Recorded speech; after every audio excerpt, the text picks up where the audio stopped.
Risa, thanks for sitting down with me today. I appreciate your time. Great to see you again. It's always good to see you, Sean. Thanks, Risa. Risa, you are halfway through your term as chair of the American Seed Trade Association. Can you tell us a little bit about what you've been working on and what's coming for the second act? Well, oh my word, it's gone so fast. It's just like I woke up and it's already half over. Right. You know, one of my goals has been to kind of measure and benchmark things. We know we're doing great things. We know we have a great story to tell. But how do we quantify that and set goals for the future? And I think we've made some progress there in quantifying that, and everybody's jumped on board. It's been great to see that, that was kind of in the back of everybody's minds. Right. So it's a good goal to have, and I think in the next 6 months we'll just continue moving forward on that. I've already been talking to the vice chair and the second vice chair, Mark Herman and Tracy Talley, and since it's something that was already on everybody's minds, they're moving in that direction as well. And so where are we headed in the next 6 months? What kind of things can we see coming down the pipe?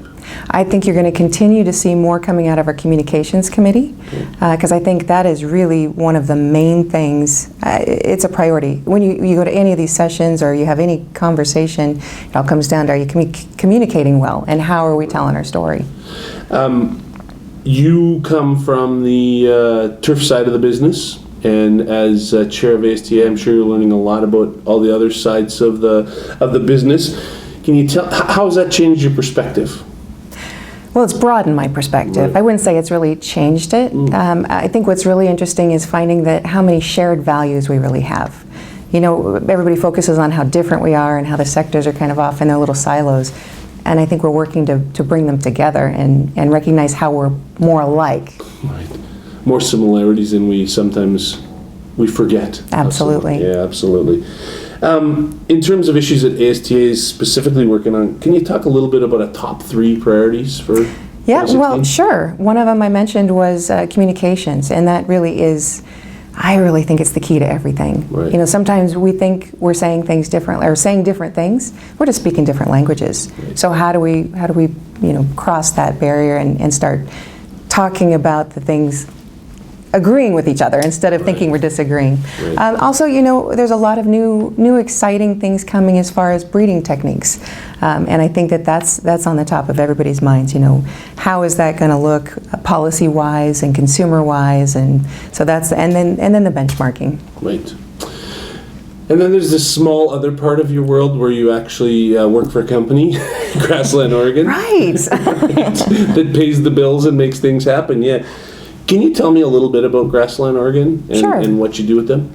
Yeah, we've got 3 operating partners. We started the company in the year 2000, and from day one we started looking ahead, and our breeder is brilliant.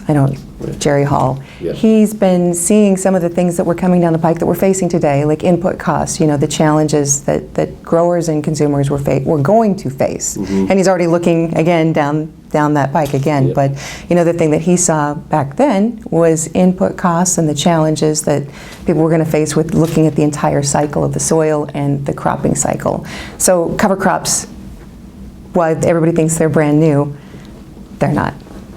Right, so they're not exactly, they're not at all. The motto that I think is in place, novel solutions for growing concerns, which matches exactly with what you just told me.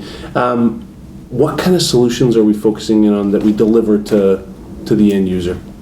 Oh, it's different for each part of the business that we do, right? Whether it's turfs, forages, or cover crops. It's finding what their goals are and what their challenges are, and then meeting those, and again, looking ahead to find out what they might be. So today, cover crops are really, I shouldn't say they're trending, because I think they're here to stay. Right. So finding exactly what they need and then fitting that need, kind of like precision ag. So we're doing it in a sector that really hasn't thought of it that way before. Right. And cover crops, I think your word was right, trending. I think that the reason I agree with that trending is we're talking about them almost on a constant basis now. We're getting constant questions about how and what and why. And that educational component is a key ingredient. It's certainly a key ingredient that has been in your messaging and past messaging for sure. What do you think we need to do to take that to the next level, to get cover crops so that people understand the value that they can bring to their businesses? Oh, I think you're hitting it right there. There's a challenge, that educational piece, and part of it is understanding that these aren't your grandpa's cover crops, right? People think cereal, rye, and oats, and some of the more commodity things. there are some amazing products out there today that can meet very specific needs and goals. And part of that is getting everybody to the table. You know, one of the comments I heard here at the meeting was, you really need to think of cover crops as just one of your other inputs, Right. as opposed to like this thing that's on the side or something that we just don't understand. Right. But when you think of it as part of your inputs, then it becomes part of the process. Right. And implementing the process, right? Grassland Oregon launched a product, Fixation, a new clover in 2014. Can you talk a little bit about where that's at and where you see that going in the next few years? Well, we hope just continuing like this, right? Right, straight No, up. it has been really good. Fixation clover is an annual clover. It's one of those things that fits the cycle very well. It sets a tremendous amount of nitrogen. It meets a wide array of climate conditions. You know, it'll go down to 15 degrees below, Right. and it wide pH range from 4.5 to 8. Right. You know, it's got, you know, the next question everybody has with cover crops, what's the forage quality, right? So it's a fantastic forage. It's not the forever-ending light bulb, but it's meeting a lot of needs. And we introduced a new one this year too, Frosty Berseem. So Nice. So and there's we've got a lots- bunch coming right behind it. So Which was exactly going to be my next question. If we get to look down that pipeline, what gets Risa excited as we look down that pipeline? oh, I think it's just exciting to be able to finally come to market with some things that are truly unique and differentiating and meeting the needs. So meeting those needs is no simple task. We've got to have our finger on the pulse of what they're looking for, right? I think the seed industry is done with the build it and they will come concept. We're getting our finger on the pulse, and that means we've got to be out there. We've got to be out talking to people. I know you're out you're out there talking to people a lot. That's got to be a big part of the job. Understanding what these people are looking for and what your end user is looking to build. Well, part of it's the anticipation of what they're going to need, right? Because they know today. And so you've got to think ahead, because you can't just, it's not a widget, you can't create it in a factory somewhere. Right. So there's a bit of knowing what they need before they know they need it. Yeah, and right? connecting the dots. You know, and then sometimes you think, well, it can't be out there, we've got to look for that. Well, maybe it does exist. So how do you introduce sectors to each other, people to each other, the key things? So I'm going to leave this one up to you, to either put on your ASTA hat or your Grassland Oregon hat.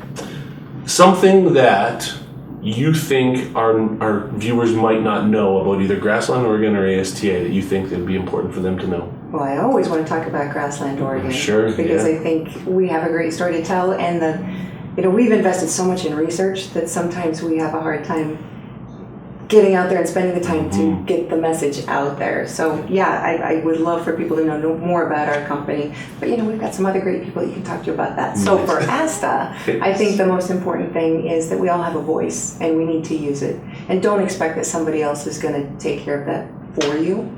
You have a perspective that is unique. It's different from anybody else's, and we need to hear it. Well said, Risa. Well said. That's fantastic. Pleasure to see you again, and thanks for taking the time for a chat. Sean, it's always a pleasure.